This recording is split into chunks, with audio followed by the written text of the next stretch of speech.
चंद्रभागा नदीला चौथ्यांदा पूर आला। 1,30,000 क्युसेक वेगाने चंद्रभागेच्या पात्रात पाण्याचा विसर्ग सुरू आहे।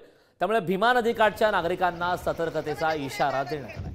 नदीपात्राजवळ पूरस्थिती निर्माण होऊन सखल भागातील नागरी वस्तीवरच पुराचं पाणी शिरण्याची शक्यता आहे। तरी सुरक्षेच्या दृष्टीने नीरा आणि भीमा नदीकाठच्या नागरिकांना सतर्क राहण्याच्या सूचना देण्यात आल्या।